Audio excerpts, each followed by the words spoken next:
Right, thank you very much. You're a bit too kind there. Look, today it'll be my perspective on cherry pollination from the beekeeper's side.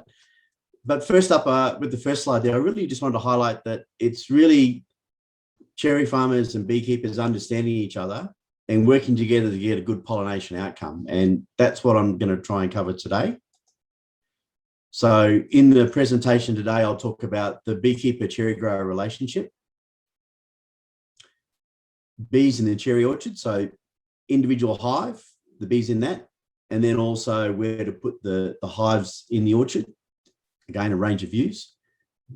Bee, pest and disease management in the cherry orchard. And there are three main bee pests and diseases that I'll focus on that I think are most important from a cherry orchard point of view at pollination, and also bee industry compliance. So beekeepers have certain regulatory requirements they have to do, and that's based on whether they have 50 hives or more or less, and I'll cover that as well. So look, if you've got any questions as I go through, please feel free to jump in. Right,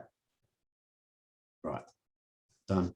First one is getting to know your beekeeper and develop a long-term working relationship with them. This slide here, I'm trying to highlight that beekeepers really have two different types of operation. On the left, you can see whether it's a ute or a small truck and a small trailer. The operation is based around being able to load and unload one hive at a time using a small hive lifting crane that's mounted either on the trailer or the vehicle itself. So one hive at a time, very time intensive, still a fair bit of physical work involved in that. The other style of beekeeper operation commercially is using a pallet. So 4 beehives on a beehive pallet. It's a little bit smaller than a standard Shep pallet. This one's made of steel, can be made of wood, doesn't matter. They use some sort of hive loader, so it looks a bit like a forklift, but it may be a forklift or just a loader. There's a technical reason for the difference in there, but it doesn't matter. So they'll use machinery to load that pallet of bees on and off their truck, and then load the machine on the truck, and away they go. And they may have a trailer. So that's roughly about a standard sort of size truck, might be a little bit longer. The hives might be on there, maybe 1 row, 2 or 3 high. And when you're doing this sort of operation, you prefer a nice little flat area, dirt ideally, where you can actually load and unload the truck and get it on from there. So key point is your beekeeper is going to have, there's 1 or 2 ways they can move their hives on and off their vehicles: individual crane or some sort of loader palletized system. Cherry farmers and beekeepers, we farm very differently. The cherry farmer, you're in one place all year long. Your income is from cherries, although your previous speaker talked about, some other angles on that. And often you have more than one cherry farm in an area close together. And in many cases, it's a small family farm. The layout may not be very conducive to large beekeeper trucks and machinery getting around it as well. So an example there from Young. For the beekeepers, they're very different. So their farm isn't in one location. It's actually, they move their hives. They move their hives probably up to 10 times a year. And they'll usually move that in a truckload lot. If you think about each truckload, effectively that's a mini bee farm. And the beekeeper often will have truckload lots of beehives in different places at the same time, managed for different purposes. So not just on your cherry farm, they may have them in other cherry farms or in other locations trying to get a honey crop. Their income will come from a combination of either honey or pollination or a mix of both. So when they look at cherry pollination, they're making a trade-off decision, because that time of year, it's a good time to get a honey crop as well. So they'll be working out, do I go to the cherry farm and do a pollination job, or do I just go and get a honey crop? And for pollination, it takes them some months to get the hives ready in peak condition for that. Beekeepers like to stay away from other beekeepers, mainly because of the risk of catching a bee disease from those other beehives. I'll talk on a slide later on. There's one particular disease that they're really worried about because it's quite a serious impact on the beekeeping operation. So beekeepers don't like to be near other beehives, other beekeepers' beehives. So when it comes to cherry pollination, there are a lot of other beekeepers in the area as well. So that can be an issue for beekeepers. And we talked about there. Okay. A bit of a summary here about what do cherry farmers want from pollination and what do beekeepers want from pollination? And I would describe it in the terms of when do the bees come into the cherry orchard? So for many cherry farmers, they want them in before first blossom. Beekeepers will want them in probably at about 5 to 10% blossom. Now, that can change in a day or two if the weather conditions are right. So the point is that if the bees come in too early, they may start visiting and become loyal to some other flowers, but you also want them to have a range of flowers other than just cherries they visit as well for the bees' health. I'll cover that in the next one. So where do you put the hives in the orchard? Is it one hive per tree row? Is it in a concentrated lot that is a truckload? Something in the middle? Bee food. So many cherry farmers think or want only cherry flowers and nothing else for the bees. That thinking's changed a lot in beekeeping now, particularly with a lot of work with the almond industry. It's become quite a scientific approach now in the almond industry, where they actually will deliberately plant in many almond orchards now a patch of bee food plants other than just almonds. The thinking is that the bees have a more balanced and nutritional diet, they're healthier and stronger, and they actually will pollinate better, the almonds as well. So think about in your cherry orchard, having, whether it's in the rows, some of the wildflowers, if you want to call them that, capeweed and other things, where there's a patch next door. It's actually better for the bees and better for you as well. Spraying is always an issue. There may be times you need to spray and different things. Beekeepers would prefer no spraying. You need to talk to each other and work out how that's done. Pollination, the price. So the beekeeper will look at that and they'll compare the two options they have, getting a honey crop and what that will normally bring them per hive versus doing a pollination job. So their pollination fee will often be based around the cost or the price they would get for a box of honey if they went somewhere else instead for that month or so instead of your cherry farm. What I would suggest is that you think of the beehive as an engine, and if it runs well, you get good pollination. So very important to help the beekeeper have the bees in good condition, look after that engine really well, but also where you site it in the cherry orchard is really important as well. Chemicals during cherry pollination. So again, trying to sort of look at the different perspectives there. You need to be very careful with the chemicals you use, because if you poison the bees, they can't pollinate your flowers. So you want to make sure that the chemicals you use are complementary with the bees pollinating your flowers. It's very important. It's a big issue for bees. There's a range of views amongst beekeepers about what chemicals have what effects. So there's no one view. Fungicides, for many beekeepers, are seen as a nutrition inhibitor for the bees' internal digestion processes, mainly because of the impact on yeast, and therefore the hive will have poor nutrition and not do well. Neonics, a lot of beekeepers believe it'll kill the queens and have that experience. So those ones generally won't come to your cherry orchard. But talk to the beekeepers about that. Spray at night when the bees aren't flying.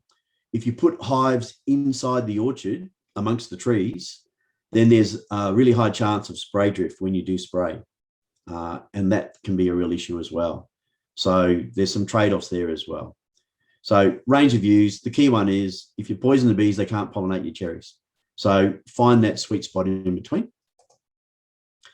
Now, bees in the cherry orchard, I've tried to describe it here in two ways. There are the bees in the box, and then where to put the boxes. So you've got, when we look at the bees in the box, so think about that as an individual hive. And within that, there's a range of views about how many boxes it should be, how many frames covered with bees it should be, how many brood frames. I would say the key point, more important than that, is a strong hive with a laying queen with room for her to lay and keep laying means the bees need lots of pollen to feed the young bee larvae. That's what you want. So it's about the balance of lots of bees and brood frames and a good queen and space to lay. Assessing hive strength, the almond industry use a standard of a 15-degree day, sunny day, no wind, and they work on either 2/3 of the frame covered with bees, as you can see in this photo here, or 3/4. But the point is enough bees to raise a good, strong brood nest. Now, where you put the boxes, you want to help the bees fly more. So that's about a warm, sunny spot sheltered from the wind. If they're in a spot where they're cold and exposed to the wind, they won't fly much. So it doesn't matter what's in the box, they won't leave it. The bigger the grouping, the easier it is for the beekeeper to check and manage the bees. Access for the beekeeper's truck and machinery. Bare earth is better as a spot for bees than covered in vegetation, mainly, and the bees on pallets. That's to give them a good airflow, and you don't want too much humidity underneath, because there's a fungal disease of the brood that I'll cover in a subsequent slide that will really knock back the young larvae population in the hive. So it'll reduce significantly the amount of pollen the bees will want to gather if they're on dense vegetation that's, moist and so on. So that's really important. Some of the literature talks about 150 meters maximum between any trees and beehives. Except though, let's go back to the first point, the bees need to want to fly to actually go and pollinate your flowers. So if you religiously follow the 150 meter rule or guide, there'll be some spots in your orchard that'll meet the 150 meters, but the bees simply won't fly much because it's a bad spot for a beehive. So more important that you put them in a good spot where they'll fly a lot, and then you'll have more bees out pollinating, and you're going to have to manage that a little bit. Some of the literature talks about groupings of 20 to 30 hives spread in the cherry orchard as being ideal. Work with your beekeeper and the lay of your orchard, come up with something that works for both of you. And after a year, have a look where it works and test and adjust that. Stocking rates, a number of the literature talks about 3 to 5 hives per hectare as a guide. Again, adjust that. Depends on how strong the hives are and so on. Bee frame. So this one I just wanted to highlight here in the brood nest, so the engine room of the hive. You want frames of brood, so the bees are feeding young bees, so that the bee larvae, and therefore they need a lot of pollen. So the frame on the left, as you see it, think about brood frames driving your cherry pollination. So on this one here, most of this frame is covered in brood. This area here is what you call cap brood, so that's bee pupae getting ready to hatch. This area here is eggs and very young bee larvae, a little bit of older bee larvae here. So there's a lot of need for the bees to feed pollen. You see, there's only a small amount of pollen on this frame and a little bit of honey. So that's a good brood frame. And that means those bees need a lot of pollen to feed the bees. The frame on the right is what we call pollen bound. So the whole brood frame is filled with mostly pollen. So there's no place for brood. So the queen can't lay any eggs and they can't raise any young bees. And it's full of pollen. So that frame won't generate the need for that hive to gather any more pollen based on that one individual frame. You don't want too many of those in your brood nest. You want more of these. So brood frames drive pollination. That's the big message from this one. Pest and disease management in the orchard. So lots of bee pests and diseases. There's 3, I think, that really affect cherry pollination the most. I call them the bad, the ugly, and the really bad. In terms of the bad, American foulbrood disease, no cure, the hive must be destroyed and reported to the state government. So for the beekeeper, that's a big issue. It's a common disease in Eastern Australia. It's not in Western Australia. I'm not sure about Tasmania. But where it exists, it's a part of life for beekeepers, but they do lots of things to try and minimize their exposure to it. That's why I mentioned before, beekeepers don't like having their hives within bee flight range of other beehives that they don't know about. They don't know how they manage, because that's how they might catch it. And if they do catch it, they want to find it quickly before it spreads amongst their other beehives. That's one of the reasons why beekeepers like to keep their hives clustered together in a large group for easy management. Now, in the young area, many commercial beekeepers see that as a hotspot for American foulbrood, and they won't take their hives anywhere near there, not just for cherry pollination, for no reason. So, and those beekeepers that do will be very focused on probably wanting to keep their beehives in a larger group so they can monitor for that disease. So if they do pick it up, they can find it quickly and shut down and only lose 1 or 2 hives, hopefully. The ugly chalkbrood disease. This is a fungal disease that kills the bee brood. And the more bee brood you kill, the less the bees need pollen, and therefore you get less pollination, but also the beehive will get weaker as well. So bad for the beekeeper and bad for the cherry farmer. It's a widespread disease, normally only at a very minor level in beehives. But what really makes it a big issue in a hive is when you get that damp, humid conditions, and especially cold, shady. So that's why I was saying bare dirt is better than vegetation. If you've got vegetation, if you can't get bare dirt, slash close to the ground and spray, and hives on pallets if you can. Good air circulation helps reduce chalk brood, and also good nutrition reduces the chalk brood. It can be a stress disease as well. So if the bees only have cherry pollen in the orchard and nothing else, you're going to be more likely that they'll get chalk brood at a higher level, especially if it's wet and cold like it often is in cherry pollination time. So that's something that you really want to try and site the bees in the orchard to minimize chalk brood disease, so you get better pollination. The really bad varroa mite. It's everywhere in the world except for Australia where there are bees, but we don't have it yet. It's not the end of managed beekeeping where you do have it. It's manageable, but it takes a lot more time and chemicals to do that. So that means the pollination price will go up, and it might be a little bit harder to get beekeepers, but you'll still get bees to pollinate cherries. So the better outcome is the current work that we do, that we keep varroa out of Australia. And I know that Cherry Growers Australia, like a number of other crop organisations, helps contribute to Plant Health Australia in their efforts to biosecurity to keep varroa out of Australia. So thank you for that. It's good for both of us. Beekeeper compliance with the Honeybee Industry Code of Practice. So every beekeeper has to be registered with their state authority. In New South Wales, that's a renewal once every 3 years. If you have 50 or more hives, then there are a number of other compliance requirements, and you need to provide an annual compliance certificate to your state body as well. Now, this only came in last year, so it's new. Beekeepers are still adapting and adjusting to it. So you won't find 100% compliance this year. You'll find beekeepers still trying to get their head around what it all means. But they're trying very hard, and a number will, and others will be partway there. So that additional compliance is an annual honey test for American foul brood. Remember, I mentioned that's the disease that beekeepers are most worried about in Australia, certainly in the East Coast. Once every 3 years, they do a pest and disease management course, and there are certain accredited ones for that.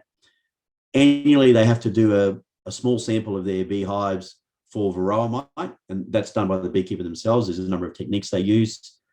So far, all those are clear, but it's just an additional biosecurity measure. Twice annually, they have to inspect all the brood frames in all their hives, and they're looking predominantly for American foul brood as well.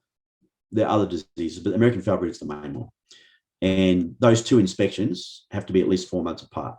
Now, some beekeepers may do more than those two inspections, and more often, depending on the way they run their operation. And also, there's a whole range of other requirements under the Beekeeping Industry Code of Practice about good beekeeper management. So they just have to, in their certification, sign off and say that they're following those as well. So if you like, that's the regulations that we have to follow from the bee industry point of view. Okay, so look, in summary, the beekeeper cherry grower relationship. So my key point there would be find a good beekeeper and build a good long-term relationship with them. Bees in the cherry orchard. You get the best cherry pollination if you have a laying queen in a strong hive in a warm, sheltered, sunny spot, and there's space for her to lay brood in the hive. That's the most important thing. So that would be the focus with your beekeeper about making sure that's happening. Pests and diseases, I talked about the main three in the cherry orchard in terms of impact on pollination. And the bee industry compliance, I would ask your beekeeper how they're managing that. Righto. No questions, and I don't think there are. So thank you. I'll just double check, Jeff. Does anyone have any questions for Jeff? No, I think we're good. I do. Jeff, flight distance into competing crops, say canola or... Canola, yeah, you're going to say canola? Yeah. So how far, I mean, if will they only travel 150 metres or they just... No, they'll travel anything up to 8 kilometres. That's been recorded in some of the research work. Typically, though, it's more closer to 3 to 5 kilometres. But that varies depending on the strength of the hive, the weather conditions, how hungry, how much of a need they have for food. and the condition of the hive. So sometimes they might be looking for nectar or for pollen or for water. But really look, the older view was that in your cherry orchard, you wanted nothing except cherry flowers. And that was the way to get the best pollination. Look, that view's not sort of held up anymore in the latest sort of research and things. And certainly across the almond industry, where they've put a lot more effort into this, they are now actively planting non-almond flower patches in their almond orchards so that the bees get a variety of pollen types, and therefore they're stronger and healthier. Remember I talked about the brood box being the engine of the hive, and you want that at maximum capacity. So if they have, and canola is good. So don't be afraid of canola. Actually, when I've had hives on cherry orchards with canola nearby, those hives do much better and they're more active because they've got a stronger, bigger brood nest, and they're healthier than the ones that just have cherries and a few weeds. So then the canola they'll go to for some of the things, like it's nectar and it's pollen, but they'll also go to the cherries as well. So what you might want to do is try and have the sighting so the bees have to fly through your cherry trees to get to the canola would be the best way to do that. So the ideal would be to have your bee sites in the center of the cherry farm if you've got it. But what you probably have is your cherry orchard layout's been that way for a number of years, and it's probably got lots of trees in there and not much pathway for vehicles, let alone sites for bees. The almond industry are much newer, and they've laid out their orchards before they put trees, so they've got sites for bees already in them. So does that answer your question about canola? Thank you very much. Yeah. So my answer would be is if you've got a canola guy next door, it's actually a good thing because your bees will be much stronger. Remember that chalk brood? The time of year when your cherries are flowering, it's often wet and cold, and the weather's not always good. So it's a high risk time for that chalk brood, especially if the hive doesn't have good airflow as well. If you've got a lot of vegetation near the ground. So that's the point about nice clear space for the hive, ideally on a pallet. It's going to be at high risk of chalk brood. So the better nutrition it has, the less it'll get that chalk brood, because one of the causes of the chalk brood is nutritional stress in the bees. So yeah. So if you don't have canola, I'd leave your capeweed and your other weeds into row as well. Let them flower, and your bees will do much better. But the trick is try and have your bees have to fly through your cherry orchard before they go to someone else's operation, if you can, or at least more central. And that sunny, warm spot's really, really important. So it's a trade-off.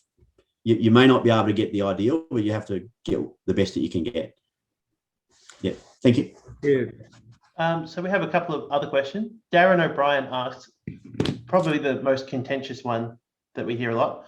What are your view on nets with hives underneath them?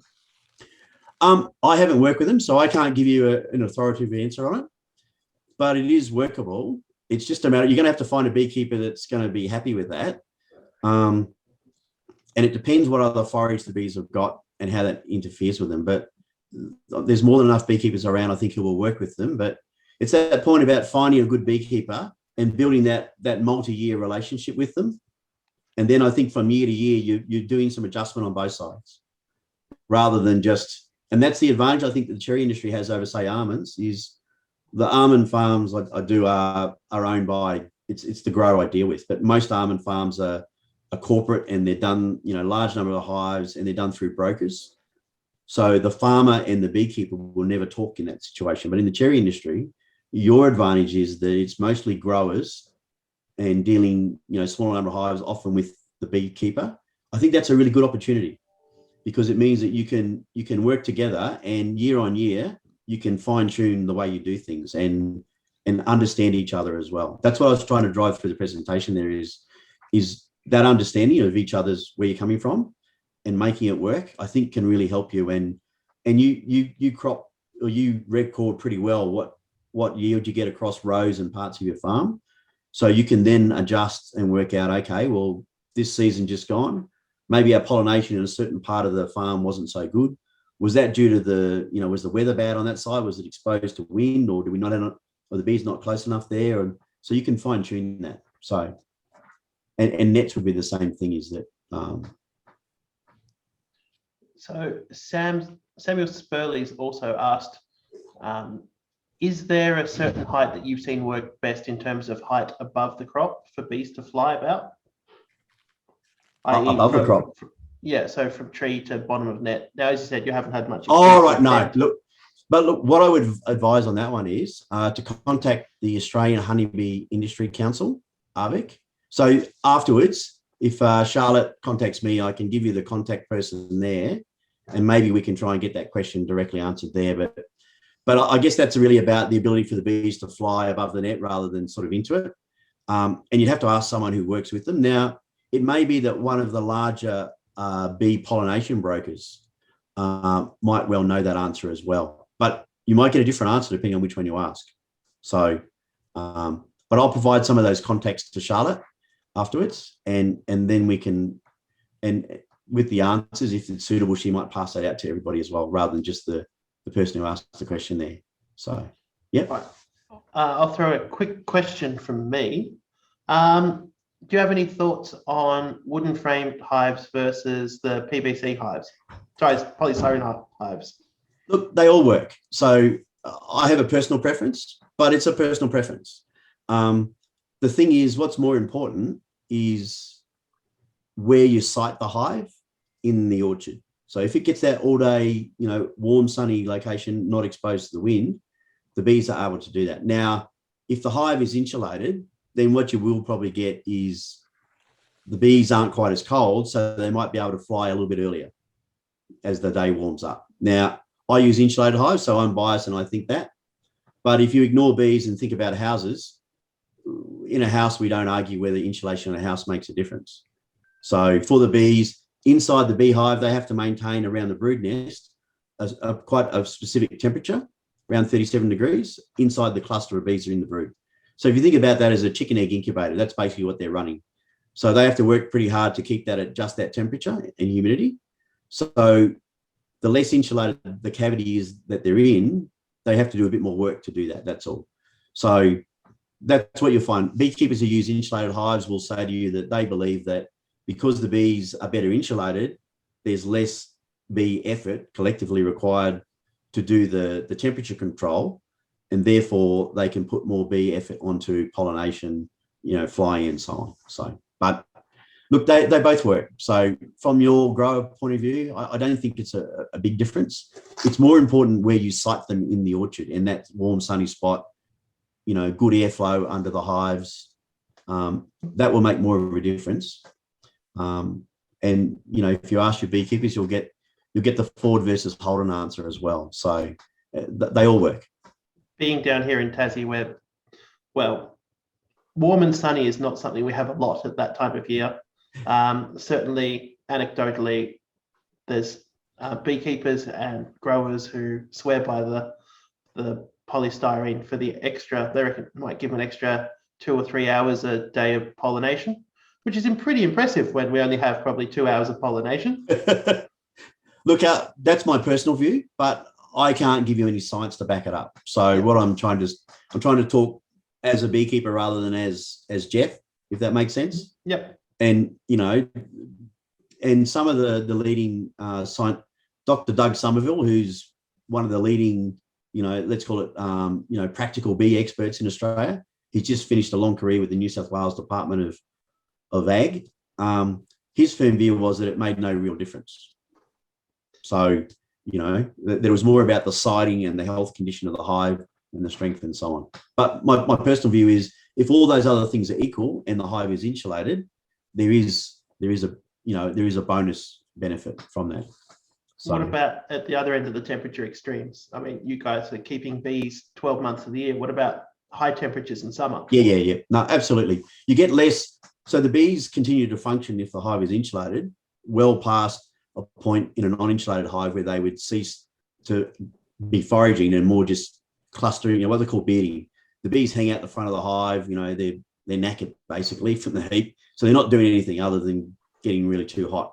Whereas in an insulated hive, they'll continue to work. They don't have that big clump of bees out the front because it's too hot in the hive. Yeah, it does make a big difference. But look, it's a very complex subject when you ask beekeepers about it. So what I would say is that in your orchard, have a note. And yeah, but personally, yes, it makes a difference. Is there literature on that proves that scientifically? Not that I'm aware of. That's probably the best way to describe it. One last thing, I know we have a couple of bee researchers down here. You mentioned the foul brood. American foul brood, yeah. I'm not sure if it's in Tasmania. I don't believe so, but do you guys... If it's not, well done. I don't think we let any bee things in very much. But what they've been doing is they've been attaching little RFID chips onto the back of bees and tracking their movement behavior. And part of what they've seen is bees, some bees go out and forage and others just go social calling. And does that mean like that social calling behavior and that ability to spread from hive to hive to hive? Would you recommend that if one hive is found to have it, that perhaps all in that cluster should be reviewed? Social calling isn't a term I'm familiar with. There's a term called drift. Oh, it's probably what that. tends to happen is, yeah, but drift, I don't know that drift is necessarily genetic. It tends to more be a factor of how many beehives are close together. And what is generally thought is the bees, if the beehives all look the same and they're all close together, some of the bees come back and they can't quite remember which house is theirs. And also, depending on which way you orientate the hives, they might all end up going to, one corner rather than the other. So when you spread bees out, when you have bees in a concentrated group, you do try and spread them out a little bit. And some beekeepers will even try and put some marking on the front of their beehive to try and make each hive a little different. It's almost like the new townhouse development where they all look the same. And you come back home trying to work out which is yours and you can't be sure. It's the same for the bees. If all the hives look the same and they're all clustered in together, that can be a bit of an issue. And also if there are no landmarks for the bees nearby, fence posts, some trees, a little dam and something that the bee can come and recognize and go, that helps with their navigation. So, yeah. So drift is bad as well because it's bad from the beekeeper point of view, apart from the hive strength can become uneven. But more importantly is if one of your hive has American foul brood and it flies into another hive, then potentially that's how they get it as well. So beekeepers generally won't like their bees drifting as well. So they'll try and do some things to minimize that as well. But bees will, the drifting, if a bee comes back with a load of food, pollen or nectar, it's more likely that the bees of the strange hive will let it in, especially if there's a lot of abundant food at the time. If food is short and the bee tries to come in without food, the bees at the other hive will usually kill it. So, yeah. Good to know.